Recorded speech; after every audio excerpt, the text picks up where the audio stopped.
하나님께서 에덴 동산에서 가정을 창조하신 목적은 하나님의 영광을 위함이셨고, 그리고 인간이 하나님의 사랑을 체험하며 그 사랑을 나눔으로 행복한 삶을 사는 것이었습니다. 뿐만 아니라 가정의 부부를 통하여 하나님의 나라를 이루어 나가실 그런 목적 또한 가정에 두셨던 것입니다. 그러나 안타깝게도 인간의 범죄로 말미암아 가정의 행복은 깨어졌고, 특별히 현대인들의 가정에는 많은 문제들이 죄로 말미암아 생겨났습니다.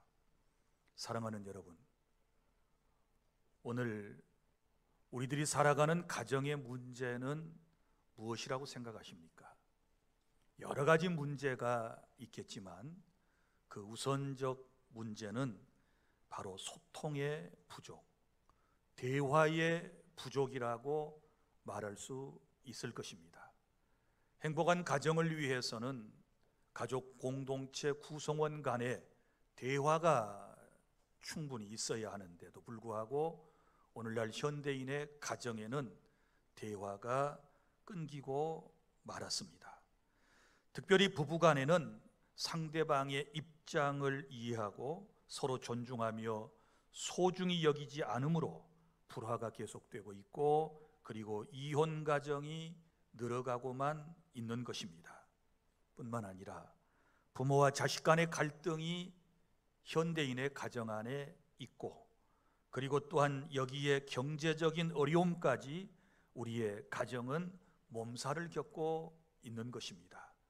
사랑하는 성도 여러분, 하나님께서 창조하신 원래의 가정, 인간의 행복이었습니다.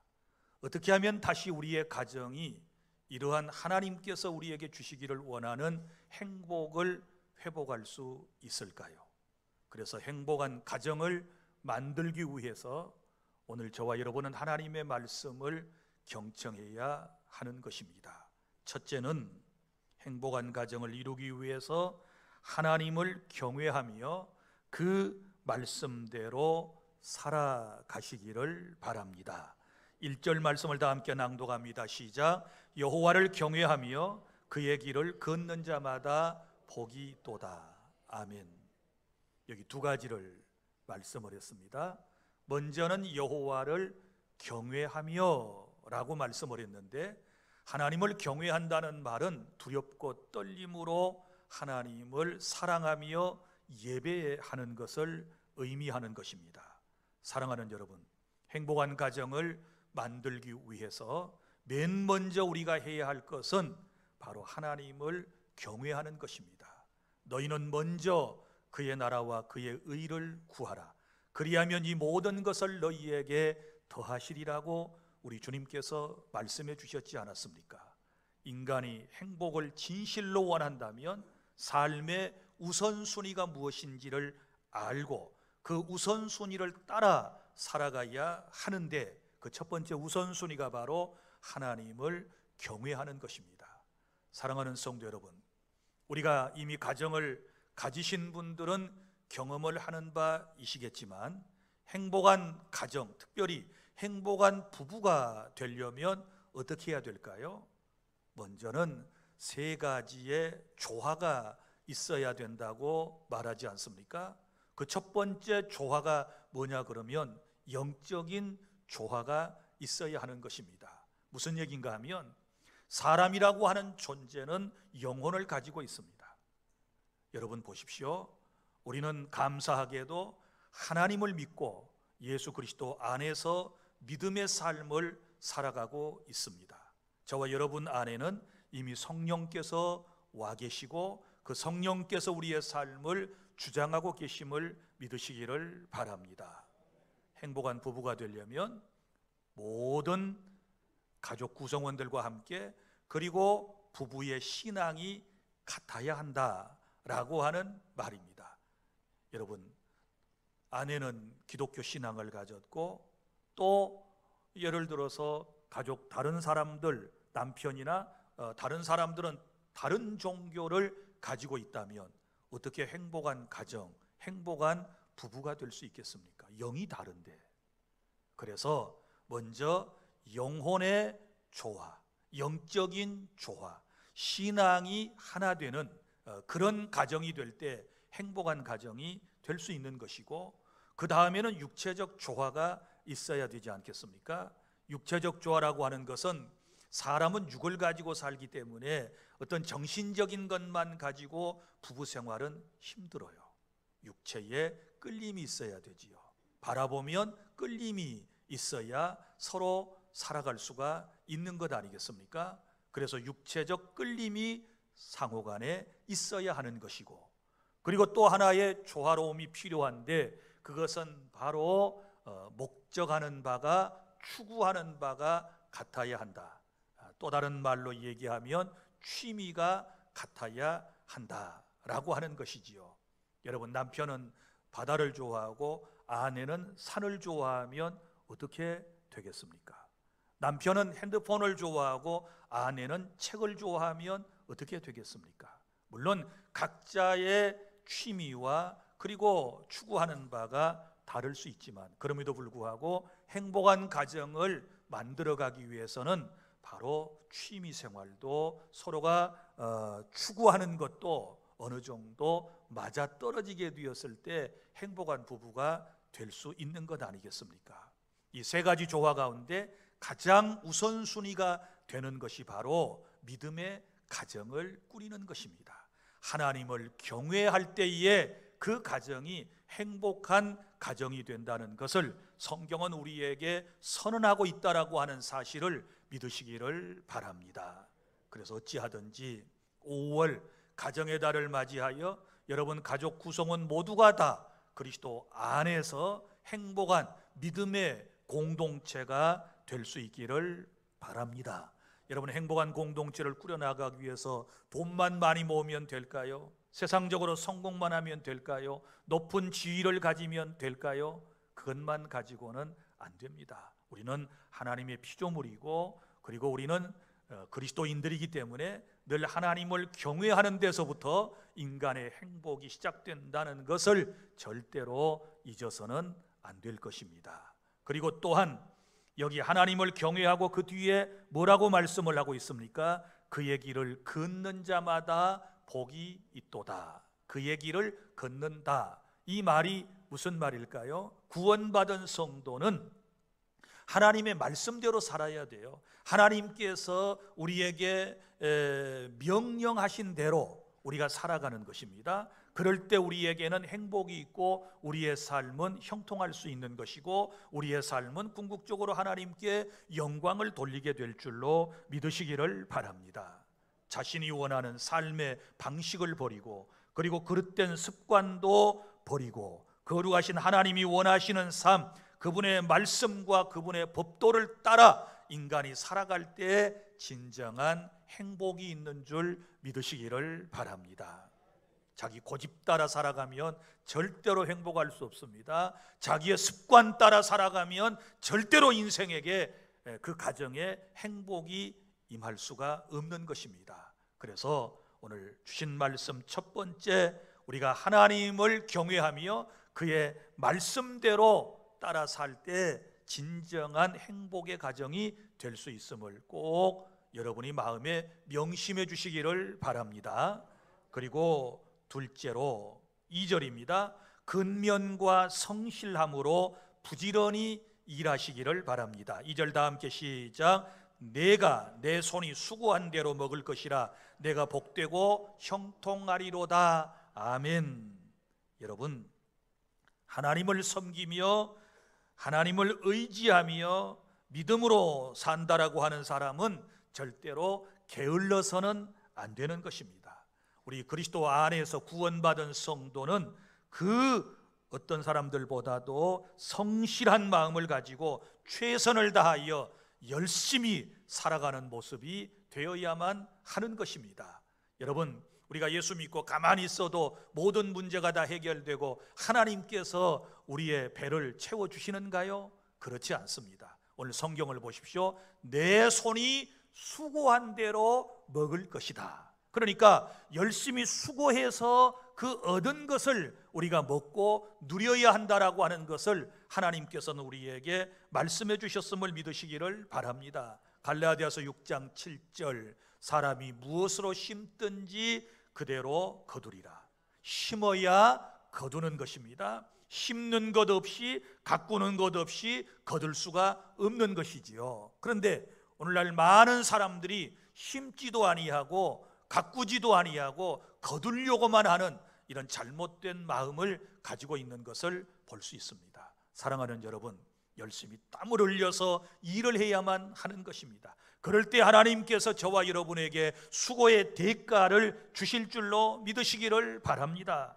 데살로니가후서 3장 10절, 일하기 싫어하거든 먹지도 말게 하라, 이렇게 말씀을 하셨지 않았습니까? 그러므로 우리 그리스도인들은 열심히 주어진 삶의 환경 속에서 자기 직업에 따라서 최선을 다하여 일을 해야만 우리에게 소득이 있고, 그 소득을 통하여 우리는 세상을 살아갈 수 있는 줄 믿으시기를 바랍니다. 어떤 사람들은 그래요. OECD 국가 가운데 우리 대한민국의 근로시간이 굉장히 길다고 그래요. 그러면서 많은 사람들이 좀 더 쉬어야 된다. 여러분, 정부에서 정한 근로기준법에 따라서 우리는 5일 근무하고 8시간 일을 하는 것이지요. 자, 그런데 여러분 보십시오. 내 삶에 내가 항상 경제적으로 부족함을 느낀다면, 나는 가난해요, 나는 경제적으로 쪼들리고 있어요, 이렇게 자기 자신이 자각을 한다면 그 문제를 해결해 나가기 위해서는 어떻게 해야 될까요? 남들보다 더 일을 해야 되지요. 그래야 더 많은 소득이 생길 수 있는 것이지, 남들 일한 만큼만 일하고 더 많이 얻기를 원한다든지, 남들과 함께 다 놀고 먹고 즐기고 이러면서 뭔가를 더 많이 얻기를 원한다 그러면 그건 잘못된 것 아니겠습니까? 나는 여러분들의 삶이 지금 현재로서 자족하고 이만큼 하면 됐습니다 라고 그러면 여러분들이 충분히 이제 쉬셔도 돼요. 지금까지 일한 그대로 일하고 쉬셔도 되지만, 그러나 여전히 나는 내 삶에 물질이 부족해요, 아직도 넉넉하지 못해요, 내가 할 만한 모든 일들을, 할 수 있는 일들을 내가 물질이 부족해서 다 하지 못한 아쉬움이 있어요 라고 하는 마음이 마음속에 있고, 그것 때문에 여러분의 삶에 애로사항이 있다면 어떻게 해야 될까요? 그 문제를 풀어가는 방법은 다른 게 없어요. 남들 놀 때 일하세요. 남들 잘 때 좀 더 일을 하세요. 남들이 쉬고 있을 때 여러분이 더 열심히 수고하셔야만 더 많은 것을, 여러분이 원하는 것만큼을 채울 수 있다라고 하는 사실을 깨달을 수 있기를 바랍니다. 그런데 여러분 보세요. 열심히 일을 하는데 수고의 대가를 얻지 못하는 사람들이 있거든요. 참 안타까운 사람들이지요. 그런데 우리 하나님께서는 여호와를 경외하며 그의 길을 걷는 자들에게는 내가 내 손이 수고한 대로 먹을 것이라, 노동의 대가를 충분히 하나님께서 주실 것이다, 이렇게 약속을 해주셨지 않았습니까?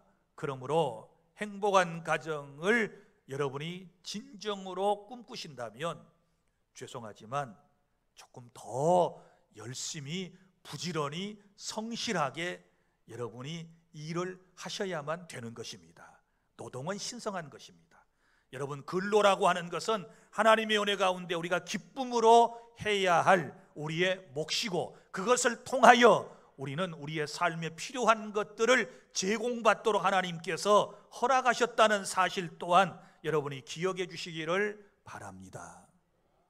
셋째로, 행복한 가정을 꾸려 나가려면 어떻게 해야 될까요? 사랑으로 서로 위로하며 서로의 부족함을 채워주시기를 바랍니다. 3절입니다. 시작. 내 집 안방에 있는 내 아내는 결실한 포도나무 같으며 내 식탁에 둘러 앉은 자식들은 어린 감람나무 같으리로다. 아멘. 자, 여기 먼저 부부관계가 나옵니다. 부관교에 대하여 이렇게 말씀을 했습니다. 내 집 안방에 있는 내 아내는 결실한 뭐와 같아요? 포도나무와 같다. 이렇게 말씀을 했습니다. 여러분 보십시오. 이스라엘 집의 구조를 여러분이 생각을 해보시기를 바랍니다. 여기 내실이라고 그랬어요. 옛날 성경에는 내실에 있는 그랬는데, 요즘 성경은 이걸 풀어서 내 안방에 있는 그랬는데, 여러분 아내가 거주하는 주거 공간은 집의 저 안쪽에 있어요. 안쪽에. 왜 그렇게 했을까요? 안전을 위한 것이지요. 연약한 여인을 보호하기 위하여 아내가 기거하는 안방은 안쪽에 있는 것입니다. 그러니까 이것은 가족 구성원들이, 특별히 남편이 아내를 안전하게 보호하여야 한다라고 하는 중요한 의미를 담고 있는 것이고, 또 하나 보세요. 그리고 아내를 포도나무라고 말씀을 하지 않습니까? 포도나무에다가 비유를 했습니다. 왜 그랬을까요? 여러분, 포도나무는 절대 심어 놓으면 혼자 못 써요. 그렇지 않습니까? 포도나무가 여러분 자랄 때 보세요. 혼자 섭니까? 혼자 못 서지요. 땅으로 계속 뻗어가면 거기에서 포도 열매가 맺을 수 있겠습니까? 여러분, 포도나무는 다른 곳을 의지하여 서는 것입니다. 그래서 인위적으로 사람들이 포도나무 줄기가 올라타고 갈 수 있는 이런 지지대를 만들어주지 않습니까? 그리고 또 위쪽으로도 이렇게 엮어주지 않습니까? 그러면 그 줄기를 타고 올라가서 이제 이파리를 퍼뜨리고 그 다음에 아름답고 소담한 포도송이 열매를 맺게 되는 것입니다. 여기서 우리는 중요한 진리를 깨닫게 되는 것입니다. 사랑하는 여러분, 아내라고 하는 존재, 가정의 여성이라고 하는 존재는 자기 혼자 못 섭니다. 남편을 기대고 서는 것입니다. 가족들을 기대고 서는 것입니다. 그리고 아름답고 소담한 열매를 맺을 수가 있는 것입니다. 여러분, 사람은 서로 기대지 아니하면 아무것도 할 수가 없는 존재라는 것을 여러분이 아셔야 돼요. 그래서 하나님께서 이제 아담을 먼저 지으시고 그 배필로 하와를 지으실 때 돕는 배필, 이렇게 말씀을 하셨지 않았습니까? 그래서 행복한 가정, 부부 생활 특별히 도와야 된다. 남성은 여성을 안전하게 보호하고 지지해 주어야 되는 것이고, 그리고 아내는 그 남편과 함께 아름다운 가정을 꾸려나가야 한다라고 하는 영적인 진리를 여기서 우리에게 가르쳐주고 있다는 사실을 여러분이 깨달을 수 있기를 바랍니다. 그래서 베드로전서 3장 7절 말씀에 보면 아내는 더 연약한 그릇이요, 아내를 비유를 할 때 그릇에다가 비유를 했거든요. 그런데 아내는 깨지기 쉬운 더 연약한 그릇이다, 이렇게 말씀을 했거든요. 그러니까 서로가 이 부부간의 특성을 알고 서로 대하고 배려하고 지지해주는 이런 은혜가 있을 때 행복한 가정이 될 수 있는 줄로 믿으시기를 바랍니다. 그 다음에 나오는 이제 관계가 있습니다. 그것은 바로 부모와 자식과의 관계가 본문에 기록되어 있습니다. 내 식탁에 둘러앉은 자식들은 뭐와 같아요? 어린 감람나무 같으리로다. 아멘. 자, 여러분 머릿속에 한번 상상을 해보시기를 바랍니다. 식탁이 쫙 있고 그 다음에 결실한 포도송이와 같은 아내가 옆에 있고, 그리고 식탁 앞에는 애들이 쫙 이렇게 둘러 앉아서 함께 기도하고 그 식사하는 아름다운 모습을 한번 생각해 보시기를 바랍니다. 그런데 여기 보면 둘러 앉은 자식들, 이렇게 표현을 했습니다. 이것은 가정의 기본적인 바로 사명 가운데 하나, 부부의 사명이 자녀를 두는 것이라고 말씀을 하고 있습니다. 그래서 둘러앉은 자식, 그런데 이 둘러앉은 자식을 무슨 나무? 어린 감람나무에다가 비유를 했단 말이에요. 그럼 감람나무가 뭘까요? 감람나무는 올리브나무를 감람나무라고 그러지요. 자, 이번에 모로코를 열흘 동안 방문하고 돌아왔습니다. 카사블랑카에서 우리 파송한 선교사가 거기서 이제 작은 모코만두 회사를 하고 있습니다. 그곳에 이제 한 3명 정도의 여직원들이 근무를 하고 있는데, 한국에서 이제 회장단이라고, 이 회사의 회장단들이 우리 회사를 방문한다고 이제 그랬던가 봐요. 거기서는 이제 목사라고 하는 신분을 얘기할 수 없으니까 선생님 혹은 사장님, 회장님, 총무님 이렇게 불러요. 그래서 제가 회장으로 간 거예요. 회장으로 갔어요. 회장이 온다 그러니까 그 직원 가운데 가장 일을 잘하는 직원이 그 카사블랑카에서부터 아주 멀리 남쪽으로 내려가는 작은 성읍에서 올라와 가지고 그곳에서 이제 기거하면서 우리 만두회사에서 일을 하는데, 이제 그거를 친정의 아버지한테 연락을 했대요. 그런데 그 집 친정은 뭐 하는 집이냐? 이 올리브 농사를 짓는 그런 집이에요.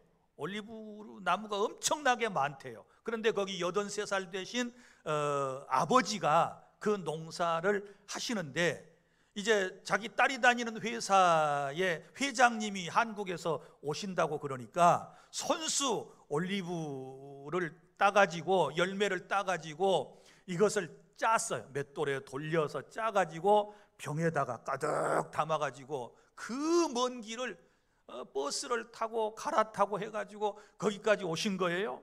그래가지고 우리가 가니까 그걸 이제 전달을 해주시는데 눈물이 핑 돌아요. 83살 되신 노인이 딸이 다니는 회사에 이 회장님에게 올리브 이 큰 병으로 한 병을 이제 선물을 하겠다고 올라오셨는데 너무너무 감사한 거예요. 그래서 제가 그걸 가져왔습니다. 우리가 다 나눠서 먹을 수는 없고 제가 대표로 그 아주 손으로 손수 짜낸 올리브유를 먹고 힘을 얻어서 여러분들에게 말씀을 전하도록 그렇게 하겠습니다. 뭐 드리라 그래도 제가 못 드려요. 그 가져오면서 얼마나 고생을 했는지 싸고 또 싸가지고 가방에다 넣어가지고 깨지지 않도록 가져와야 되는데 여간 힘든 일이 아니었어요. 그런데 모로코에 가보니까 들판에 있는 게 전부 다 올리브 나무예요. 그 세계 4대 올리브유를 생산하는 나라래요. 그러니까 올리브가 너무너무 많이 있는 거예요. 그런데 오늘 여기 말씀해 보면 어린 올리브 나무와 같다 이렇게 말씀을 했거든요. 자, 무슨 나무든지 고목이 되면 어떻게 할까요? 베지요. 베내게 돼요. 그러면 남는 걸 뭐라고 그래요? 구루터기라고 그러지요. 그런데 그 구루터기에서부터 새순이 나와요. 그리고 또 새로운 나무가 쭉쭉 자라나는 거예요. 지금 그것을 여러분이 연상을 하셔야 되는 거예요. 그러니까 어린 감람나무는 오래된 감람나무로부터 뻗어나온 새로운 줄기를 의미한다. 그러면 자식은 누구를 통해서 나올까요? 부모를 통해서 세상에 태어나는 거예요. 어떻게 자라나는가요? 바로 부모의 자양분을 공급받아서 아이가 성장하는 것을 지금 말씀을 하고 있는 거예요. 그러니까 가정이라고 하는 공동체는 어떻게 될까요? 부모라고 하는 너무너무 소중한 분들이 계시고 그 부모를 통하여 자녀가 세상에 태어나고 그 부모를 통하여 모든 것을 다 공급받는 거예요. 다 공급받지 않습니까? 먹거리를 공급받고 영양분을 공급받고 신앙을 전수받고 세상 살아가는 것을 공급받고 그러면서 쑥쑥 자라나는 그 가정의 모습을 지금 이야기하고 있는 것입니다. 이제 여러분들에게 바라고 원하는 것은 여러분의 가정에 나는 어린 감람나무들이 다 있는데 여러분 누가 그 자녀들을 양육해야 합니까? 부모가 해야 하는 거예요. 너무나도 소중한 생명들이에요. 잘 양육해 주시기를 바랍니다. 말씀으로 기도로 잘 양육해 주시기를 바랍니다. 그래서 그 아이들이 자라서 아름다운 열매를 또 많이 맺을 수 있도록 하는 것이 바로 부모의 책임인 줄로 믿으시기를 바랍니다.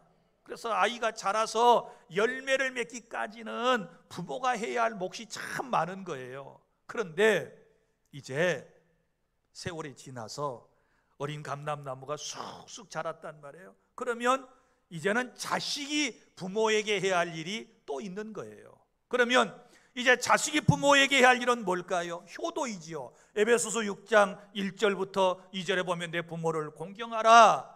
하나님 이렇게 말씀하셔서 이것은 약속이 있는 첫 계명이니 네가 땅에서 잘되고 장수하리라, 이렇게 말씀을 해 주셨거든요. 그래서 행복한 가정을 만들려면 부모는 자식을 잘 양육하고 자식은 부모에게 뭘 해야 된다? 효도를 다할 때에 행복한 가정이 될 수 있는 줄 믿으시기를 바랍니다.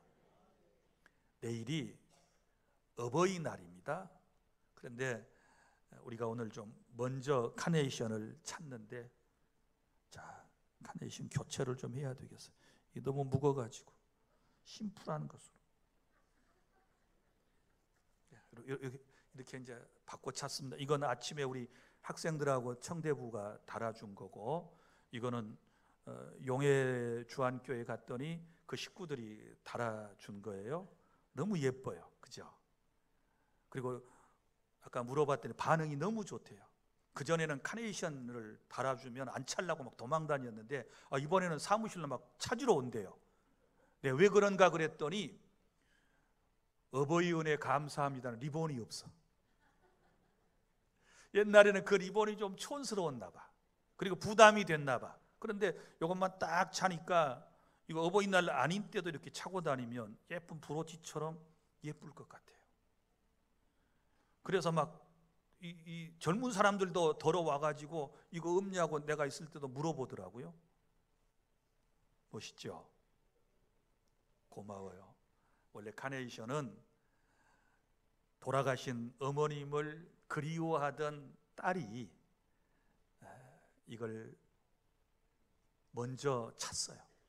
이게 이제 기원이 돼가지고 교회 안에까지 지금 들어왔는데요. 이걸 생각할 때마다 부모님의 은혜를 여러분이 깊이 깨닫고 감사하실 수 있기를 바랍니다. 제가 설교 준비를 하다가 오래전에 서울여대 어버이날 사랑의 엽서라고 하는 공모전에서 대상을 받은 글을 발견을 했습니다. 많은 분들이 들어보셨을 거예요. 제가 한번 낭독해드리고 잠깐 설명을 드릴 테니까 깨달을 수 있기를 바랍니다. 제목, 어머니 어머니. 나에게 티끌 하나 주지 않은 거린들이 내게 손을 내밀 때면 불쌍하다고 생각을 했습니다. 그러나 나에게 전부를 준 어머니가 불쌍하다고 생각해 본 적은 없습니다. 나한테 밥 한 번 사준 친구들과 선배들은 고마웠습니다. 그래서 답례하고 싶어서 불러냅니다. 그러나 날 위해 밥을 짓고 밤 늦게까지 기다리는 어머니께 감사하다고 생각해 본 적은 없습니다. 실제로 존재하지도 않는 드라마 속 배우들, 가정사에 그들을 대신해 눈물을 흘렸습니다. 그러나 일상에 지치고 힘든 어머니를 위해 진심으로 눈물을 흘려본 적이 없습니다. 골방에 누워 아파하던 어머니 걱정은 제대로 한 번도 해본 적이 없습니다. 친구와 애인에게는 사소한 잘못 하나에도 미안하다고 사과하고 용서를 구했습니다. 그러나 어머니에게는 잘못을 셀 수도 없이 많이 하고서도 용서를 구하지 않았습니다. 죄송합니다. 죄송합니다. 세상의 어머니는 위대하기에 어머니를 생각하며 이 글을 올립니다. 라고 하는 글이 있었습니다. 사랑하는 여러분, 우리 마음에 와 닿는 게 있지 않습니까? 나에게 티끌 하나 주지 않은 어려운 사람들, 거린들이 내게 손을 내민다거나 길가에 앉아 구걸할 때 우리는 불쌍하다고 찾아가서 돈도 주고 위로하고 격려하지 않습니까?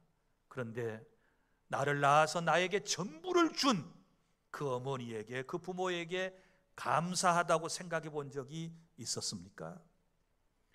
자, 나한테 밥을 사준 선배 그리고 친구들이 있었습니다. 그래서 너무 고마워서 나도 한번 답례를 하고 싶어서 전화를 합니다. 그랬더니 상대방에서 바쁘답니다. 시간이 안 난답니다. 그런데도 불구하고 계속해서 나는 내가 꼭 이 빚을 갚아야 된다고, 나도 밥을 한 번 살 수 있는 기회를 달라고, 나도 커피라도 한 잔 대접할 수 있는 기회를 달라고, 우리 그래서 그렇게 불러내지 않습니까? 그런데 나를 위하여 밥을 짓고 밤늦게까지 나를 기다리는 어머니에게 감사의 말을 하면서 우리가 정말 고마운 마음을 가져본 적이 있었던가요? 또 보세요. 우리 요즘 드라마를 보다가 눈물을 훔치는 우리들의 모습, 또 여러분들을 볼 수 있지 않습니까? 실제 존재하지도 않는 그 가상의 대사, 그 드라마 속의 배우들의 가정사에 대하여 눈물을 줄줄 흐릅니다. 그거 보면 참 인정이 있고 마음이 여린 것 같아요. 그렇지 않아요? 그 드라마 연속극 보다가 그렇게도 눈물을 흘리는지 몰라. 목사 설교는 아무리 들어도 눈물이 안 나는데 드라마 속에 그 장면들을 보면 막 눈물이 펑펑 쏟아져서 이게 내 일인가 싶어가지고 막 짠해가지고 눈물을 쏟아낸단 말이에요. 그런데 일상에 지치고 힘든 어머니 아버지를 바라보며 우리가 눈물을 흘려본 적이 있는가? 세상을 살다 보면 친구에게, 이웃에게, 애인들에게 어떤 잘못을 하지요. 그 사소한 잘못 하나 하면 마음속에 미안한 마음이 들어가지고 계속해서 메시지를 보내고 미안해요, 죄송해요, 제가 실수했어요, 잘못했어요, 이렇게 사과를 하면서 용서를 구하면서도 부모에게는 수없는 잘못을 한 우리는 어떻습니까? 아버지, 어머니, 제가 잘못했어요, 용서해 주세요. 우리 전화 한 통 했나요? 찾아가서 엎드려서 잘못했다고 우리 용서를 구한 적이 있었던가요? 이렇게 모진 인생이 우리예요. 깨달을 수 있기를 바랍니다. 사랑하는 여러분, 부모라고 하는 존재는 생각할수록 신비한 분들이에요. 우리가 부모가 돼서야 깨닫는 바 아니겠습니까? 부모가 다 떠난 분들은 어떡할까요? 세상을 떠나서 안 계신 분은 어떡할까요? 주님의 말씀을 기억하세요. 누가 내 형제고 내 어머니고 내 자매냐?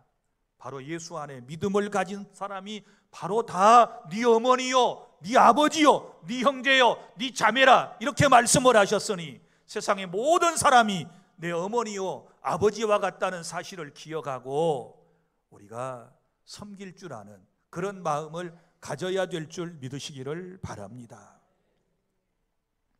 넷째, 어떻게 하면 행복한 가정을 만들 수 있을까요? 여러분, 교회 중심의 삶을 살아가시기를 바랍니다. 5절과 6절 말씀입니다. 다 함께 시작. 여호와께서 시온에서 내게 복을 주실지어다. 너는 평생의 예루살렘의 번영을 보며 내 자식의 자식을 볼지어다. 이스라엘에게 평강이 있을지로다. 아멘.